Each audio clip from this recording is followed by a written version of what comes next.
بسم اللہ الرحمن الرحیم۔ پہلے میرے ساتھ دعا پڑھ لیجئے۔ رب یسر ولا تعسر وتمم بالخیر، رب یسر ولا تعسر وتمم بالخیر، رب یسر ولا تعسر وتمم بالخیر، رب زدنی علما، رب زدنی علما، رب زدنی علما، رب اشرح لی صدری ویسر لی امری واحلل عقدۃ من لسانی یفقہوا قولی۔ کتاب کی طرف دیکھیں۔ بسم اللہ الرحمن الرحیم، الحمد للہ رب العالمین، والصلاة والسلام علی سیدنا محمد خاتم النبیین۔ بسم اللہ الرحمن الرحیم، اللہ کے نام سے شروع جو بڑا مہربان نہایت رحم فرمانے والا ہے۔ اللہ تعالی کا ایک صفاتی نام ہے، باقی صفاتی نام ہے، ایک ذاتی نام ہے، باقی صفاتی نام ہے۔ لفظ اللہ یہ اللہ تعالیٰ کا ذاتی نام ہے، اور بعض بزرگان دین اسے اسم اعظم بھی کہتے ہیں۔ الرحمن اور الرحیم یہ دونوں اللہ تعالیٰ کے صفاتی نام ہیں۔ رحمان میں 5 حروف ہیں، رحیم میں 4 حروف ہیں، را، ہا، میم، الف اور نون۔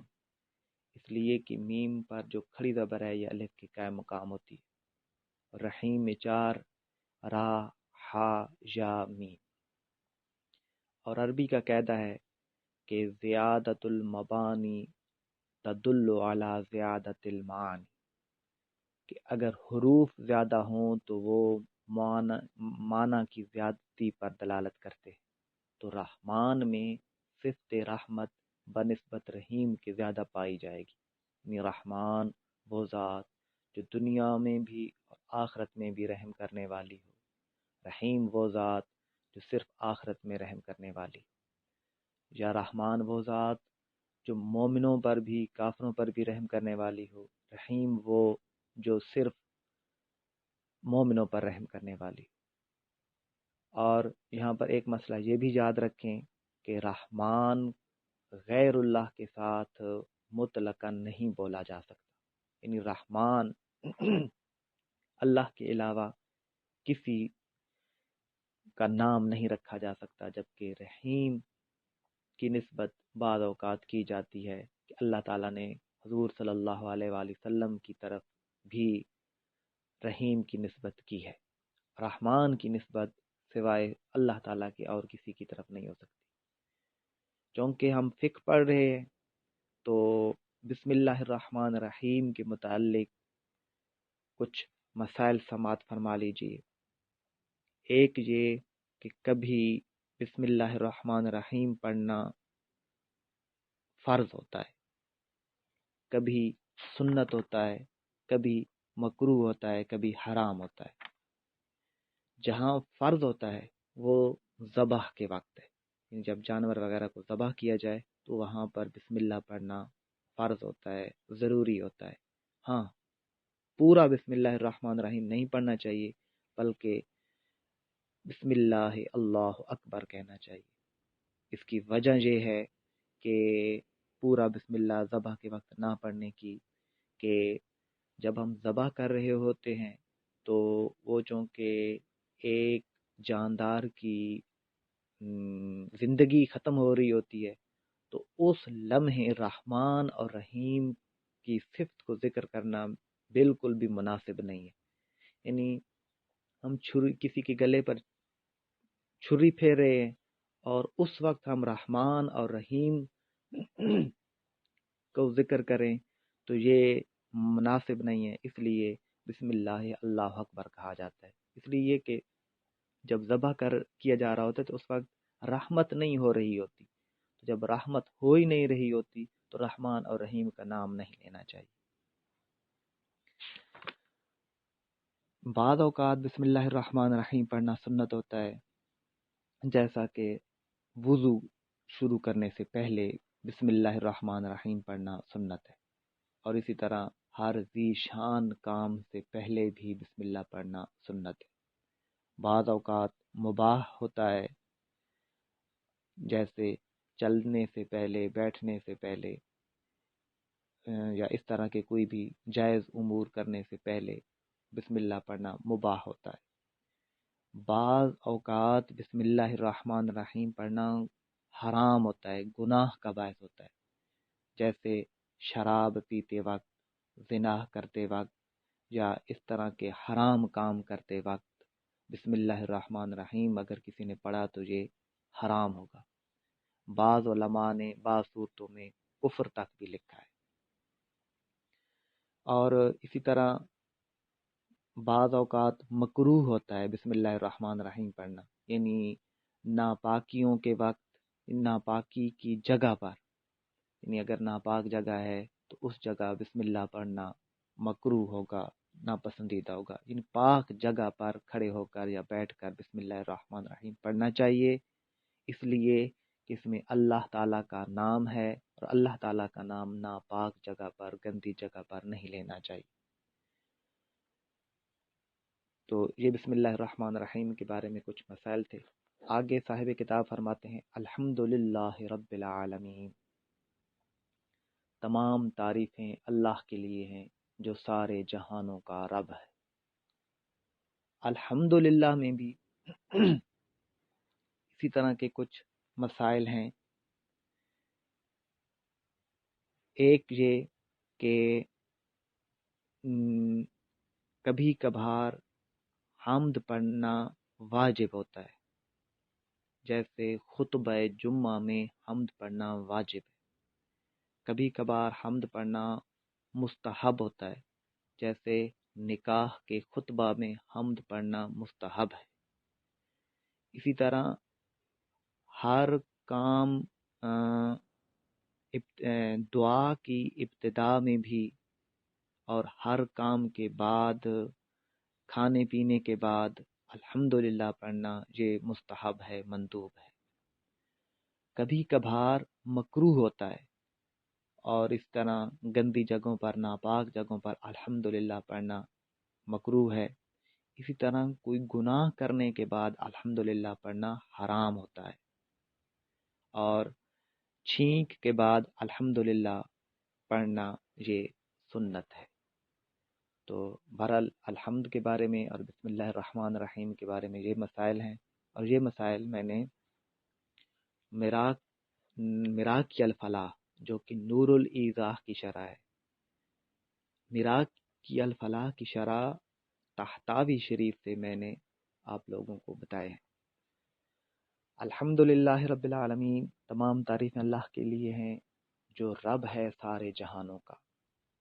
رب کہتے ہیں پرورش کرنے والے کو، پالنے والے کو۔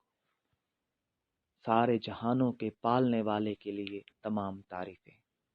والصلاة والسلام علی سیدنا محمد، اور درود اور سلام ہو ہمارے سردار محمد صلی اللہ علیہ وآلہ وسلم پر، خاتم النبیین، جو تمام نبیوں کے آخری نبی ہیں، یعنی سلسلہ نبوت کو ختم کرنے والے۔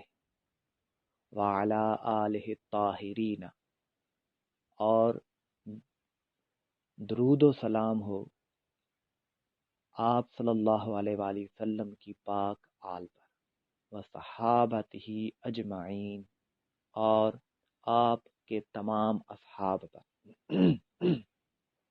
صحابتہ ہی کی ضمیر رسول اللہ صلی اللہ علیہ وآلہ وسلم کی طرف، یعنی محمد صلی اللہ علیہ وآلہ وسلم کی طرف لوٹ رہی ہے، یعنی آپ کے تمام صحابہ پر، دو تین یا چند صحابہ پر نہیں، اجمعین کہہ کر تمام صحابہ کرام کو شامل کر دیا۔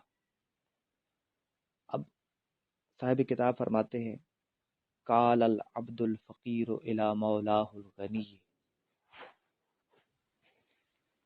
اس کا ترجمہ یوں سمجھیں کہ اپنے بے نیاز مولا کے فقیر بندے ابو الاخلاص حسن الوفائی شر بلالی الحنفی۔ ابو الاخلاص حسن وفائی شر بلالی حنفی نے کہا، قال العبد الفقیر، فقیر بندے نے کہا، الی مولاہ الغنی، اپنے بے نیاز مولا کی بارگاہ میں۔ اور وہ عبد فقیر کون ہے؟ ابو الاخلاص حسن الوفائی الشر بلالی الحنفی۔ ابو الاخلاص حسن وفائی الشر بلالی، مصنف کتاب کا نام حسن ہے، الوفائی آپ اپنی نسبت اپنے جس سلسلے میں آپ بیت تھے، سلسلہ شاذلیہ کی ایک شاخ کا نام الوفائی تھا، تو اس وجہ سے آپ الوفائی اپنے ساتھ لکھا کرتے تھے۔ اور الشر بلالی یہ ایک علاقے کا نام ہے۔ تو ترجمہ پھر سماعت فرما لیجئے کہ اپنے بے نیاز مولا سے فقیر بندے ابو الاخلاص حسن وفائی الشر بلالی حنفی نے کہا، انہو التمس منی بعض الاخلاء، کہ مجھ سے، انہو التمس، کہ بے شک اس سے، ہو کی ضمیر یعنی عبد فقیر کی طرف لوٹ رہی ہے، نہیں بلکہ ہو ضمیر عبد فقیر کی طرف نہیں لوٹ رہی، الاخلاء کی مقدم ہے، سے مقدم ہے۔ انہو التمس منی بعض الاخلاء، بے شک التماس کی، درخواست کی، منی مجھ سے، بعض الاخلاء بعض دوستوں نے۔ اب یہاں پر عربی کے قواعد میں سے کچھ یاد رکھیں کہ جو التماس ہوتا ہے وہ دونوں لوگ برابر کے ہوں، دونوں لوگ برابر کے ہوں، اور ایک بندہ دوسرے بندے سے کوئی شے مانگے یا کوئی شے کرنے کا کہے تو اس کو التماس کہتے ہیں عربی میں۔ اور اگر نیچے والا آدمی یا ماتحت آدمی یا چھوٹا آدمی بڑے آدمی سے کوئی شے طلب کرے تو اس کو دعا کہتے ہیں، اور اگر بڑا آدمی چھوٹے سے کوئی شے طلب کرے تو اس کو امر کہتے ہیں، اور برابر والے شخص ہوں اور ایک بندہ کوئی دوسرے سے کوئی شے طلب کرے تو اس کو التماس کہتے ہیں۔ تو یہاں مصنف فرما رہے ہیں کہ میرے دوستوں نے مجھ سے کہا، یعنی دوستوں کو اپنے برابر کا درجہ دے رکھا تھا مصنف نے، اور اس درجے کی وجہ سے التماسا کے الفاظ لائے۔ آگے دوستوں کو دعا دی، آملنا اللہ و ایاہم بلطفہ الخفی، اللہ تعالی ہمارے ساتھ اور ان کے ساتھ اپنے لطف خفی کا معاملہ فرمائے، یعنی اپنا خصوصی لطف فرمائے ہم پر بھی اور ہمارے دوستوں پر بھی۔ انہوں نے کیا درخواست کی؟ فرمایا ان اعمل مقدمۃ فی العبادات، کہ میں لکھوں ایک مقدمہ فی العبادات، عبادات میں، یعنی فی مسائل العبادات، یعنی عبادات کے مسائل میں۔ دوستوں نے درخواست کی کہ میں ایک مقدمہ لکھوں، یعنی میں ایک کتابچہ لکھوں عبادات کے مسائل میں، اور وہ کیسا ہونا چاہیے؟ تو قرب علی المبتدی ما تشتت من المسائل فی المطولات، کہ تقرب علی المبتدی، مبتدی یعنی ابتدائی طالب علم پر قریب کر دے، یعنی ابتدائی طالب علم کے لیے سہولت کا باعث بنا دے، آسانی کا باعث بنا دے، یا ابتدائی طالب علم کو یاد کروا دے کیا؟ ما تشتت من المسائل فی المطولات، جو مطولات یعنی بڑی بڑی کتابوں میں جو مسائل بکھرے ہوئے ہیں ابتدائی طالب علم کو ان مسائل کے قریب کر دے. فاستعنت باللہ تعالی. جب میرے دوستوں نے یہ درخواست کی تو فاستعنت باللہ تعالی، تو میں نے اللہ تعالیٰ سے مدد چاہی. یعنی جہاں سے یہ ہمیں سبق حاصل ہوتا ہے کہ کوئی بھی کام ہوتا اللہ تعالیٰ کے چاہنے سے، اور پھر مدد بھی اللہ تعالیٰ سے ہی مانگنی چاہیے. کہ اللہ تعالیٰ نے ارشاد فرمایا وَمَن يَتَوَكَّلْ عَلَى اللَّهِ فَهُوَ حَسْبُهُ. جس نے اللہ تعالیٰ پر بھروسہ کیا اللہ ہی اس کے لیے کافی. یعنی بندوں کے اختیار میں کچھ بھی نہیں ہے. جو کچھ بھی ہوتا ہے وہ اللہ تعالیٰ کی مدد سے ہی ہوتا ہے. تو مصنف نے بھی اللہ تعالیٰ سے مدد چاہی. اپنی لیاقت پر، اپنی محنت پر یا اپنی صلاحیت پر بھروسہ نہیں کیا. وَأَجَبْتُهُ طَالِبًا لِلثَّوَابِ. وَأَجَبْتُهُ، اور میں نے اپنی دوستوں کی درخواست کو، التماس کو قبول کیا. وَأَجَبْتُهُ، میں نے اس التماس کو قبول کیا.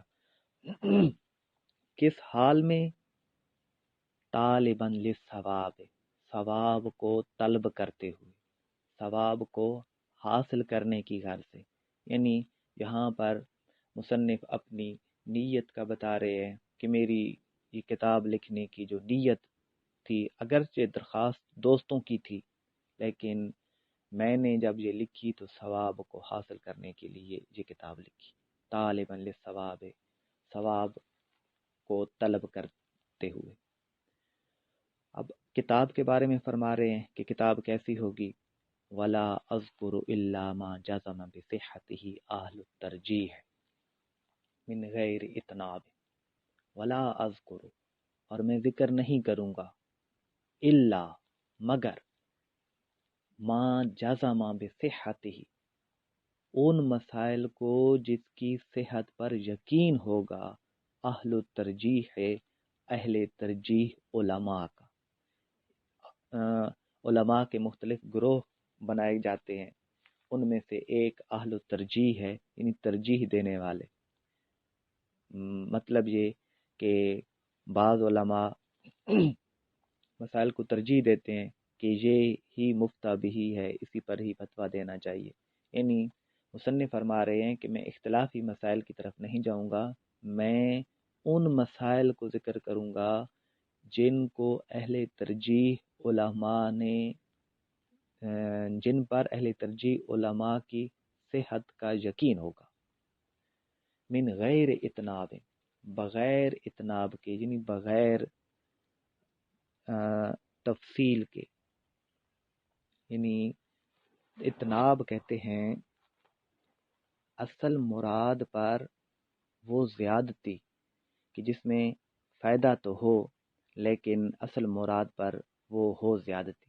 یعنی جس کو ہم آسان زبان میں اردو میں تفصیل بھی کہتے ہیں. یعنی تفصیل میں نہیں جاؤں گا، من غیر اتناب، میں تفصیل میں نہیں جاؤں گا، میں اس زیادتی کی طرف نہیں جاؤں گا جو مراد پر ہوگی.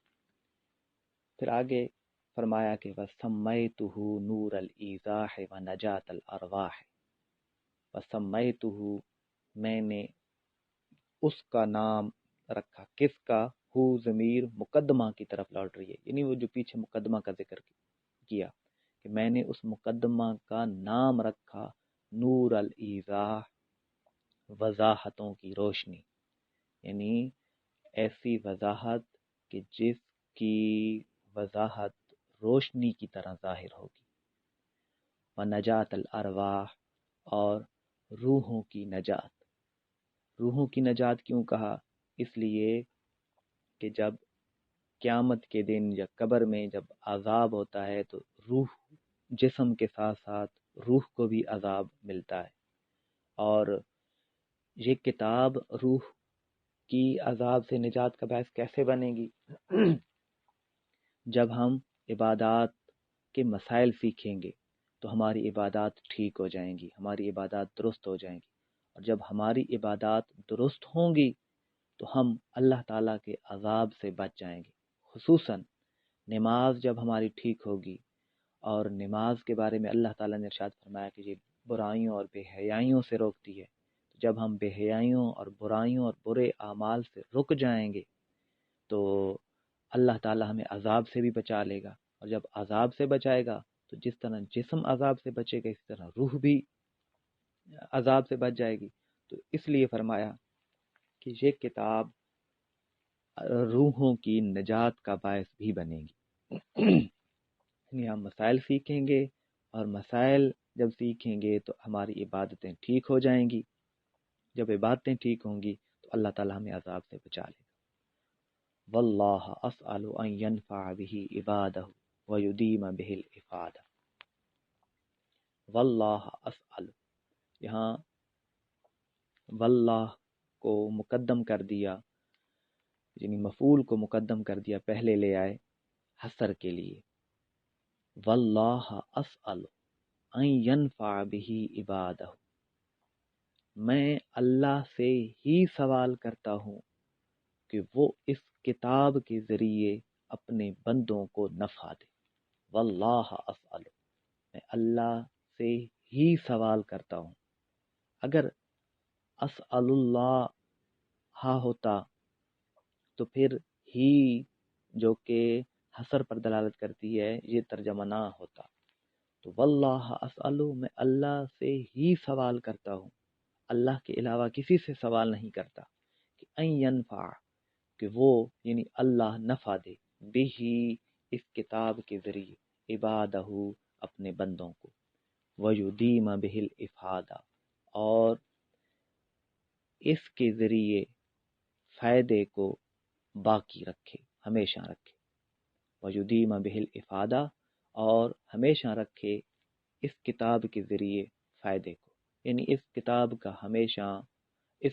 کا فائدہ ہمیشہ کے لیے رکھے. یہ میں اللہ تعالیٰ سے ہی سوال کرتا ہوں. اور تقریباً 350 سالوں سے یہ کتاب اب مدارس میں پڑھائی جا رہی ہے.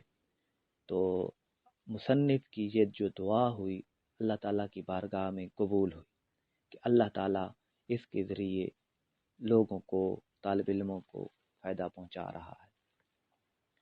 واللہ اعلم بحقیقت الکلام.